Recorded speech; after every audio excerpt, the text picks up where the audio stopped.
हरे कृष्णा, राधे राधे, हर हर महादेव, श्री शिवाय नमस्तुभ्यम। आप सभी का दिन शुभ और मंगलमय हो।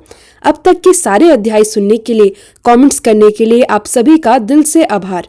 आज आप सुनेंगे फाल्गुन मास महात्म्य का 20वां अध्याय।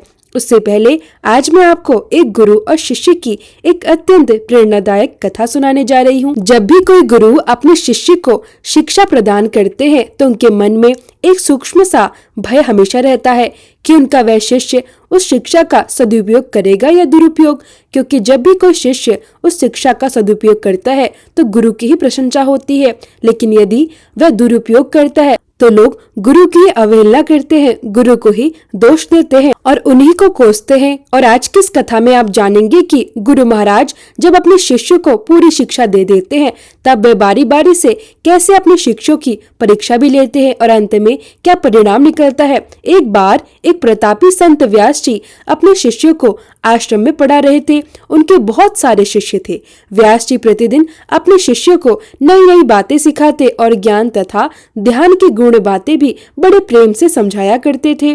धीरे धीरे समय बीतता गया और सभी शिष्य अपनी विद्या में निपुण हो गए। तब एक दिन संत महाराज ने कहा, अब आप कहीं भी जाकर अपनी आगे की साधना कर सकते हो और लोगों में अपने ज्ञान का प्रचार भी कर सकते हो। धीरे धीरे सभी शिष्य गुरु जी से आज्ञा लेकर अपने अपने मार्ग पर चले गए। काफी समय बीत जाने के बाद एक दिन संत महाराज ने सोचा कि मेरे शिष्यों को गए हुए काफी समय हो गया है, तो क्यों न चलकर उनकी परीक्षा ली जाए, कहीं वे मेरी दी गई शिक्षा का दुरुपयोग तो नहीं कर रहे। इस प्रकार संत महाराज जी अपने आश्रम से अपने शिष्यों को ढूंढने निकल पड़े और बारी बारी से सभी से मिले। मिलने पर संत महाराज ने पाया कि सभी शिष्य सही दिशा में कार्य कर रहे हैं, लेकिन एक शिष्य अभी बाकी था। उसके विषय में संत महाराज जी को पता चला कि उसने अपना घर त्याग दिया है और जंगल में एक संन्यास आश्रम खोल दिया है। वह अत्यंत कठोर जप तप और साधना में लीन है। यह बात सुनकर संत महाराज जी बहुत प्रसन्न हुए और उससे मिलने के लिए जंगल की ओर चल पड़े। जंगल में शाम का समय था। तभी एक बहुत सी सुंदर महिला पायल की छमछम करती हुई आश्रम में आई। वे देखने लगे कि बाबा जी आंखें मूंदे भक्ति में लीन बैठे हैं। तब वह सुंदर महिला बाबा के और पास गई और अपनी चूड़ियां और पायल खनखनाने लगी। छमछम की आवाज सुनकर जब बाबा ने आंखें खोली तो देखा कि सामने एक अत्यंत सुंदर स्त्री खड़ी है। वह सुंदर स्त्री हाथ जोड़कर विनम्र स्वर में बोली, महाराज, मैं बड़ी परेशानी में हूँ। मैं अपनी सहेलियों के साथ मेला देखने आई थी। रास्ते में इतनी भयंकर आंधी और वर्षा आई कि हम सब एक दूसरे से बिछड़ गए। न जाने कौन किधर चला गया। अब तो अंधेरा भी होने लगा है और मैं भटकती हुई इस घनघोर जंगल में आ गई हूँ। कृपा करके महाराज आज की रात मुझे अपनी कुटिया में ही बिताने दे, आपकी बड़ी कृपा होगी। तब बाबा जी बोले, अरे बावली, न यहाँ कोई गांव है न धर्मशाला, यह तो घना बियाबान जंगल है। यहाँ तो बस मेरी एक ही कुटिया है। इसमें केवल संत फकीरों का ही आसन लगता है। हम यहाँ भजन करते हैं, माला जपते हैं और अपने शरीर की साधना करते हैं। यहाँ औरतों का कोई काम नहीं। तू कहीं और जाकर अपना ठिकाना देख। तब वह स्त्री करुण स्वर में बोली, महाराज, अब तो रात भी होने लगी है। मैं अकेली अबला नारी कहाँ जाऊंगी। मुझे बस आज की रात रुकने दो। सुबह होते ही मैं अपने रास्ते चली जाऊंगी। बाबा ने मन ही मन कुछ विचार किया और फिर बोले, अच्छा एक काम करो, मेरी आसन और माला बाहर लाकर रख दो। तुम कुटिया के अंदर जाकर सो जाओ और सुबह तक बाहर मत निकलना। अंदर से कुंडी लगा लेना और सुनो, मैं बार बार कह रहा हूँ, रात को बाहर मत निकलना, क्योंकि मेरी भक्ति में बांधा होती है। वह स्त्री बोली, ठीक है महाराज। अब संत महाराज बाहर बैठकर अपने ध्यान भजन और जप तप में लीन हो गए। वह स्त्री अंदर से कुंडी लगाकर सो गई। आधी रात तक बाबा जी भजन ध्यान और तपस्या करते रहे, लेकिन अचानक आधी रात को बाबा जी के मन में उस स्त्री का विचार आने लगा। धीरे धीरे उनके मन में विकार और कपट प्रवेश करने लगा। उनके कदम स्वयं ही कुटिया की ओर बढ़ने लगे। वे दरवाजे के पास जाकर दरवाजा खटखटाने लगे, लेकिन बहुत देर तक दरवाजा खटखटाने पर भी उस स्त्री ने दरवाजा नहीं खोला। अब बाबा को क्रोध आने लगा। क्रोध में आकर वह कभी हथौड़े से कभी डंडे से दरवाजा तोड़ने लगे। बहुत देर तक प्रयास करने के बाद आखिरकार दरवाजा टूट गया। रात का समय था और कुटिया में घना अंधेरा छाया हुआ था। बाबा ने इधर उधर टटोलकर एक दिया ढूंढा और उसे जला दिया। जैसे ही अंधेरी कुटिया में दिए की रोशनी फैली, बाबा ने देखा कि वह एक बहुत बड़ी बड़ी दाढ़ी मूछों वाले विशाल जटाधारी महाराज आंखें मूंद कर माला फेर रहे थे। अब तो वह कपटी बाबा महाराज को देखकर पूरी तरह हैरान और सन्ने रह गया। उसे समझ ही नहीं आया कि यह क्या हो गया। यह जटाओं वाले महाराज कोई और नहीं बल्कि स्वयं महात्मा जी ही एक महिला के रूप में अपने चेले की परीक्षा लेने आए थे। जैसे यह रहस्य खुला, वह शिष्य भीतर से टूट गया। इस प्रकार गुरु जी का वह शिष्य अपने गुरु द्वारा ली गई परीक्षा में हमेशा हमेशा के लिए असफल हो गया। यह पूरी तरह हम पर भी निर्भर करता है कि हम अपने गुरु द्वारा दी गई शिक्षा का किस तरह उपयोग करते हैं। क्या हम उसे अच्छे कार्यों में लगाते हैं या फिर बुरे कामों में व्यर्थ कर देते हैं। यह थी आज की प्रेरणादायक कहानी। अब सुनिए फाल्गुन मास महात्म्य का आज का पावन अध्याय। श्री मार्कंडेय ऋषि कहते हैं, हे राजन, पवित्र नर्मदा नदी के उत्तर दिशा में अनंतपुर नामक एक दिव्य स्थान है। वह अनंत सिद्धि नाम का एक पवित्र लिंग स्थित है जो सभी पापों का हरण करने वाला है और भक्तों को अनंत सिद्धियां प्रदान करता है। उसी अनंतपुर में वैष्णव तीर्थ, कुएं तीर्थ, घन तीर्थ, मणिभद्र तीर्थ और यज्ञ तीर्थ स्थित है। ये सभी तीर्थ अत्यंत पवित्र, समस्त लोकों में प्रसिद्ध, मनवांछित फल देने वाले और मोक्ष प्रदान करने वाले माने गए हैं। वह महान ऋषियों के पवित्र आश्रम भी है जो देवताओं द्वारा पूजनीय और अत्यंत शुभ माने जाते हैं। उस पवित्र भूमि पर सावर्ण, कौशिक, अघम, शाकल, कुशाकर्ण, शरभ, अग्निगर्भ और अनेक श्रेष्ठ व्रतों का पालन करने वाले महर्षि निवास करते थे। वे सभी कठोर तपस्या करके इस नर्मदा तीर्थ के प्रभाव से स्वर्गलोक को प्राप्त हुए। ऋषियों में श्रेष्ठ वाल्मीकि जी ने भी इसी तीर्थ के प्रभाव से ब्रह्मा तेज से संपन्न दिव्य शरीर प्राप्त किया था। इक्ष्वाकु, दिलीप, नहुष, वेणु, राजा ययाति, अजपा और हय सहित अनेक महान राजाओं ने भी अनंतपुर में निवास किया। इस अनंतपुर क्षेत्र में ही नर्मदा तट पर भगवान महेश्वर विराजमान है। उन भगवान महेश्वर का विधि पूर्वक पूजन करके वे सभी राजा स्वर्गलोक को प्राप्त हुए। परियत पर्वत से पश्चिम दिशा में जहाँ तक अनंतपुर का क्षेत्र फैला है, वह संपूर्ण भूमि अत्यंत शुभ मानी गई है। इस क्षेत्र में यदि किसी की मृत्यु हो जाए, चाहे वह दान और धर्म से रहित ही क्यों न हो, तब भी वह 14 इंद्रों के समान स्वर्गलोक में प्रतिष्ठा प्राप्त करता है। इसके बाद दीपेश्वर नामक एक और तीर्थ है जिसे व्यास तीर्थ भी कहा जाता है।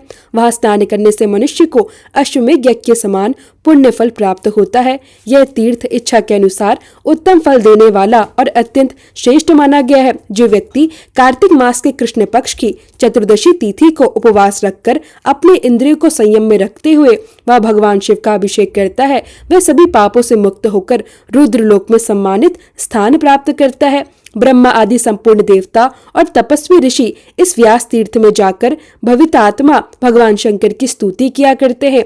अन्य सिद्ध, गंधर्व, किन्नर और नाग आदि भी नाना प्रकार के स्तोत्रों से भगवान शंकर की महिमा गाते हुए कहते हैं, जिनके हाथों में अपार शक्ति है, जिनके समान शक्तिशाली और वीर दूसरा कोई नहीं, जो समस्त देवताओं द्वारा पूजित और आराधित है।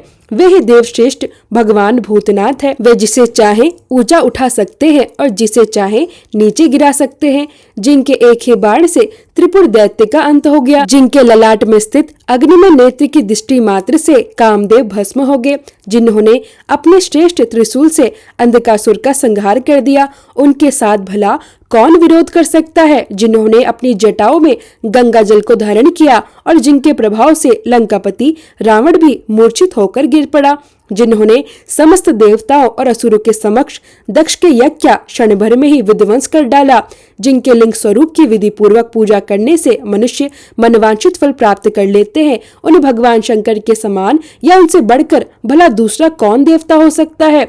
जो व्यक्ति विधि विधान से महादेव जी की आराधना करके यशस्ती, शक्ति आदि स्तोत्र का प्रतिदिन प्रातःकाल श्रद्धा पूर्वक पाठ या स्मरण करता है, वह भगवान शंकर का पार्षद बन जाता है। जो भक्त इस स्तोत्र का महादेव जी के समीप बैठकर पाठ करता है, उस पर व्यास जी, शिव जी तथा नर्मदा जी तीनों ही अत्यंत प्रसन्न हो जाते हैं। इसके पश्चात उत्तम व्रतों का पालन करने वाले मुनियों और व्यास जी ने नर्मदा तट पर पितरों का श्राद्ध किया। यहाँ श्राद्ध करने से पितृगण 12 वर्षों तक तृप्त रहते हैं और प्रसन्न होकर आशीर्वाद प्रदान करते हैं। श्री मार्कंडेय जी आगे कहते हैं, हे राजन, व्यास तीर्थ के अतिरिक्त एक और परम पुण्यमय तीर्थ है जो सभी पापों का नाश करने वाला है। वहाँ अश्वमेध यज्ञ से प्रकट हुई वरुणा नामक पवित्र नदी बहती है। जहाँ नर्मदा और वरुणा का संगम होता है, वहाँ स्नान करने से मनुष्य को अश्वमेध यज्ञ के समान महान फल प्राप्त होता है।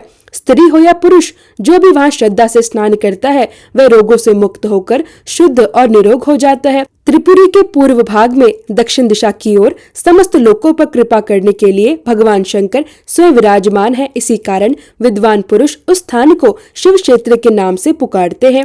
सूर्य ग्रहण के समय इस शिव क्षेत्र को कुरुक्षेत्र के समान महत्वपूर्ण बताया गया है। कुरुक्षेत्र में 85 तीर्थ है और यहाँ भी उतने ही पवित्र तीर्थ विद्यमान है। इस पावन क्षेत्र में देवेश्वर भगवान मधुसूदन भी उत्पार्वत नाम से निवास करते हैं, जिनके सहस्त्र मस्तक है। यह भगवान मधुसूदन और कोई नहीं बल्कि स्वयं विष्णु स्वरूप मधुसूदन है। भगवान श्री हरि, महादेव जी तथा तीसरी पवित्र नर्मदा नदी, ये तीनों ही इस क्षेत्र के परम आराध्य देवता माने गए हैं। इनकी भक्ति और श्रद्धा से आराधना करने वाला भक्त निश्चय ही पुण्य, यश और अंततः मोक्ष को प्राप्त करता है। राजन, इंद्र आदि देवता भी पवित्र नर्मदा नदी की महिमा का पूरा वर्णन कभी नहीं कर सकते। यह उसकी अनंत महिमा है। कहा गया है कि उसके जल में श्रद्धा से स्नान करने वाले मनुष्य को फिर संसार में दोबारा जन्म नहीं लेना पड़ता। उस दिव्य स्थान पर देवों के देव महादेव का पूजन करने से मनुष्य गणपति पद को प्राप्त होता है। उसी पावन तीर्थ में शंख, चक्र और गदा धारण करने वाले भगवान विष्णु प्रकट हुए थे, जिनकी ब्रह्मा, इंद्र और अन्य देवता भी श्रद्धा से उपासना करते हैं। श्री विष्णु के उस पवित्र क्षेत्र में यदि कीट पतंगे जैसे छोटे जीव भी मृत्यु को प्राप्त हो जाए तो वे भी श्री हरि के धाम को चले जाते हैं। मनुष्य चाहे अपने वश में हो या किसी और के अधीन, यदि वह संगम तीर्थ में अपने प्राणों का त्याग करता है तो वह 100,000 वर्षों तक विद्याधर लोक में राजा बनकर राज्य करता है। हे युधिष्ठिर, जो यहाँ तिल और जल से पितरों का तर्पण करता है और उन्हें पिंडदान देता है, उसके पितर तृप्त होकर परम गति को प्राप्त हो जाते हैं। एकादशी के दिन निराहार रहकर गंध और पुष्पों से भगवान विष्णु का पूजन करना चाहिए। रात में जागरण करके दीप प्रज्वलित करे और द्वादशी को पंचगव्य ग्रहण कर हविष्य अन्न से पारण करे। पारण से पहले ब्राह्मणों को भोजन कराकर दक्षिणा अवश्य दे। जो मनुष्य पवित्र और एकाग्रचित होकर उस पावन क्षेत्र में ओम नमो भगवते वासुदेवाय इस द्वादश मंत्र का जाप करता है, वह फिर कभी गर्भ में नहीं आता और उसका पुनर्जन्म नहीं होता। वह अपने अनेक जन्मों के भयंकर पापों को भी उसी प्रकार तुरंत भस्म कर देता है जैसे अग्नि रुई के ढेर और सूखी लकड़ियों को पल भर में जला देती है। राजन, इसके बाद नर्मदा के उत्तर तट पर परम पवित्र कपिला तीर्थ है, जो सभी पापों का नाश करने वाला है। पुरुष हो या स्त्री, यदि वह अपने इंद्रियों को वश में रखकर वह स्नान करे और देवताओं तथा पितरों का तर्पण करे तो वह तीनों ऋणों से मुक्त हो जाते हैं। उस तीर्थ में ब्राह्मणों को भोजन कराने से मनुष्य परम गति को प्राप्त करता है। इसके आगे नर्मदा के उत्तर तट पर त्रिपुरी नाम से विख्यात एक अत्यंत श्रेष्ठ तीर्थ है, जो तीनों लोकों में प्रसिद्ध है। हे राजन, वहाँ 1.25 लाख तीर्थों का निवास है। उस पावन क्षेत्रों में 108 भव्य शिवलिंग विराजमान है। यही वह पवित्र स्थान है जहाँ त्रिशूलधारी देव आदि देव महादेव ने त्रिपुरासुर का संहार किया था। यह महादेव के नाम का कीर्तन करना और नर्मदा जी के जल से उनका स्नान व पूजन करना ब्रह्म हत्या जैसे महापाप को भी नष्ट कर देता है। गंध, पुष्प, धूप, दीप और नैगु के साथ विधि पूर्वक पूजन करने से जो पुण्य प्राप्त होता है उसकी गणना सहस्त्र वर्षों में भी नहीं की जा सकती। भगवान शिव के उद्देश्य से किया गया दान असंख्य पुण्य देने वाला हो जाता है। वह सभी मनुष्य धन्य है जो त्रिपुरी में स्नान कर महादेव जी का दर्शन करते हैं। जो मनुष्य त्रिपुरी में निवास करता है वह मानो साक्षात कैलाश में निवास करता है। जो इच्छा से या अनिच्छा से भी त्रिपुरी में प्राण त्यागता है वह दिव्य विमान द्वारा महादेव के परम धाम में जाकर वहाँ के दिव्य वैभव का आनंद प्राप्त करता है। वहाँ देवेश्वर त्रिपुरारी शिव 33 कोटि प्रसिद्ध देवताओं के साथ निवास करते हैं, इसलिए उस पवित्र त्रिपुरी क्षेत्र को शिव क्षेत्र कहा गया है। उसकी लंबाई और चौड़ाई 2 कोस तक विस्तृत है और इस पवित्र सीमा के भीतर जिनकी मृत्यु होती है वह शुभ गति को प्राप्त करते हैं। यहीं पर सभी सिद्धियों को देने वाले गोकर्ण महादेव, वटेश्वर, सिद्धलिंग, मोचन, ब्रह्मेश्वर, अमरेश्वर, यजेश, अग्निगर्भ, गायत्रीलिंग, सावित्रीलिंग तथा रोहिणी तीर्थ आदि स्थित है। विष्णु, मरीचि, मैत्रेय, विभापुत्र, ऋषि श्रृंग, तपस्वी शौनक तथा उग्र तपस्वी दुर्वासा आदि 500 सिद्ध पुरुष त्रिपुरी में निवास करते हैं। इस पुरी की महिमा की स्तुति तो सहस्र वर्षों में भी पूर्ण नहीं की जा सकती। जिस मनवंतर में कपिल मुनि का अवतार हुआ था, उस काल में स्वयंभू मनवंतर के समय अयोध्यापुरी में महायशस्वी मनु नामक चक्रवर्ती राजा हुए। उनका जन्म सूर्यवंश में हुआ था। उन्होंने भगवान शंकर और श्री विष्णु की आराधना कर अयोध्यापुरी को प्राप्त किया था। जैसे कुबेर की अलकापुरी प्रसिद्ध है और देवराज इंद्र की अमरावतीपुरी अत्यंत मनोहर मानी जाती है, वैसे ही अयोध्या भी अत्यंत शोभा और वैभव से संपन्न थी।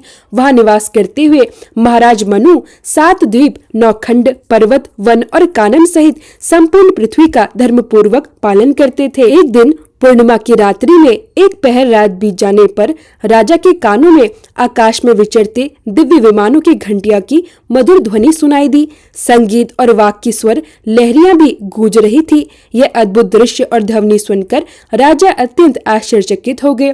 वे मन ही मन विचार करने लगे, ये विमान किसके हैं जो मेरे ही महल के ऊपर आकर ठहरे हुए हैं? इतना साहस भरा कार्य भला कौन कर सकता है? ऐसे ही चिंतन करते करते उनकी वह रात्रि व्यतीत हो गई। प्रातःकाल सूर्य उदय होने पर नित्य कर्मों का अनुष्ठान पूर्ण करके राजश्री मनु ने वशिष्ठ मुनि से विनम्रता पूर्वक पूछा, हे महामुनि, यह मेरे महल के ऊपर किसके विमान है? यह किस कर्म का फल है? किस दान और नियम के पालन से ऐसा दिव्य पद प्राप्त होता है? क्षत्रिय कुल में जन्म लेकर जो पृथ्वी का शासन करता है, वह यज्ञों का अनुष्ठान कर अपने माता पिता के कुल को स्वर्गलोक तक पहुंचाता है। वास्तव में तो उसी राजा का जन्म लेना सच में सार्थक होता है, जिसके शासन में इस भूमंडल पर किसी प्रकार का कोई पाप कर्म होने ही ना पाए। दूसरे लोग तो केवल अपने माता पिता को कलेश देने और दुख पहुंचाने के लिए उनके पुत्र रूप में जन्म ग्रहण करते हैं। राजा मनु के ऐसा कहने पर वशिष्ठ जी कहने लगे, हे महाभाग, सज्जन पुरुष कभी अपनी प्रशंसा नहीं करते, क्योंकि ऐसा करने से धर्म की हानि होती है। नर्मदा के पावन तट पर त्रिपुरी नाम से विख्यात एक महान तीर्थ है। वहां जिन लोगों ने यज्ञ, दान और होम आदि सत्कर्म किए हैं, उन्हें के दिव्य विमान पर उस तीर्थ के ऊपर खड़े दिखाई देते हैं। महाराज, एकमात्र नर्मदा देवी ही ऐसी हैं जिन्होंने समस्त पापियों और दुराचारियों को भी स्वर्गलोक तक पहुंचाया है। संसार रूपी समुद्र में डूबे हुए पाप से दूषित मन वाले जीवों को भी स्वर्गलोक में पहुंचाने के लिए यह नर्मदा नदी मानो स्वयं एक दिव्य विमान के समान है। हे महाभाग, श्री ब्रह्मा, विष्णु और महादेव जी को छोड़कर दूसरा कोई भी एक मुख वाला पुरुष नर्मदा नदी के पुण्य का पूर्ण वर्णन कभी नहीं कर सकता। नर्मदा नदी के तट पर किए गए तप, दान और सत्कर्म के पुण्य की भी कोई गणना नहीं कर सकता। जम्बू द्वीप में जितने भी तीर्थ और समुद्र है, उनमें से कोई भी नर्मदा नदी की बराबरी नहीं कर सकता।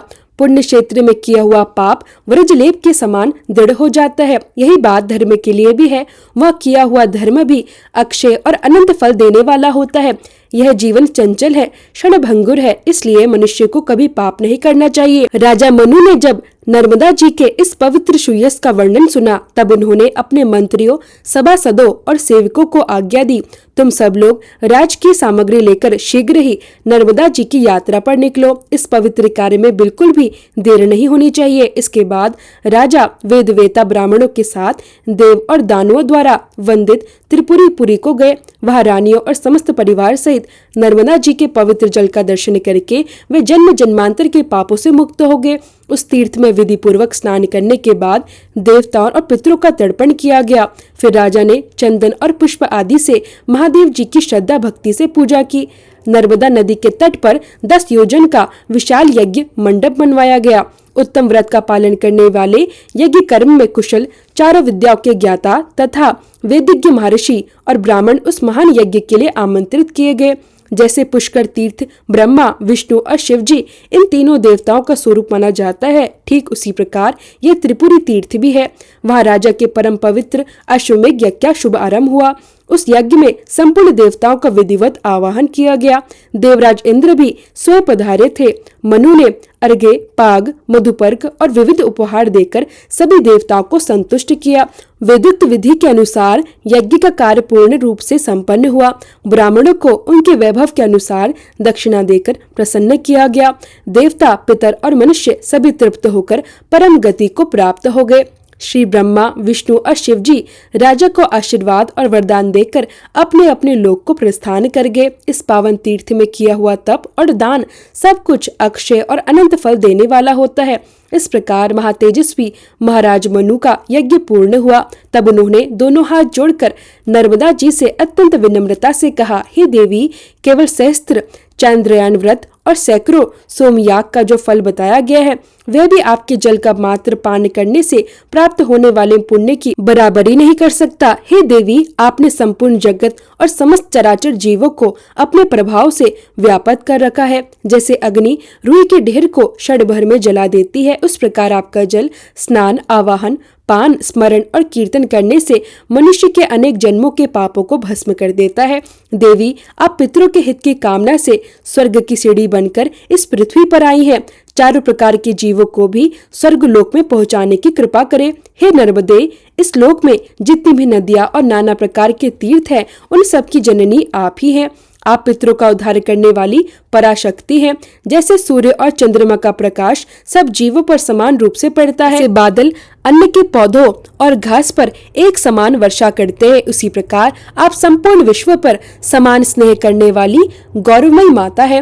हे शुभे, श्री ब्रह्मा और बृहस्पति जी भी सहस्त्र वर्षों तक प्रयास करे तब भी आपके गुणों का पूर्ण वर्णन करने में समर्थ नहीं हो सकते। अमित तेजस्वी मनु के द्वारा की गई इस अद्भुत स्तुति को सुनकर परम सौभाग्यशाली नर्मदा देवी प्रसन्न होकर बोली, हे महाभाग, मैं अत्यंत प्रसन्न हूँ। तुम कोई मनवांछित वर मांगो। महादेवी नर्मदा जी को नमस्कार करके राजा ने अत्यंत श्रद्धा से कहा, हे देवी, आप संपूर्ण जगत को पवित्र करें और अयोध्या प्रदेश में भी अनेक नदियां प्रकट हो। देवलोक में गंगा आदि अनेकों पवित्र नदियां बहती हैं, ऐसा सुना गया है। वे सब इस भूलोक में किसी न किसी प्रकार अवतरित हो जाए, ऐसा उपाय कीजिए। यह सुनकर नर्मदा जी बोली, हे राजन, त्रेता युग के प्रथम भाग में तुम्हारे कुल में भगीरथ नाम से विख्यात एक राजा उत्पन्न होंगे। वे इस पृथ्वी पर गंगा जी को लेकर आएंगे। त्रेता के दूसरे भाग में इस भारतवर्ष में कालिंदी, सरस्वती, सरयू तथा महाभागा, गंडकी आदि नदियां भी प्रकट होंगी। तुम्हारे वंश में उत्पन्न भागीरथ के ही नाम पर श्रेष्ठ सरिता गंगा जी भागीरथी कहलाएंगी। भागीरथी के समान उनका दूसरा नाम जानवी भी होगा। यह सारी नदियां कन्याद्वीप में प्रसिद्धि प्राप्त करेंगी। जय भोलेनाथ। आज के अध्याय में बस इतना ही। इसके आगे की पवित्र कथा आप सभी आने वाले अध्याय में अवश्य सुनिए।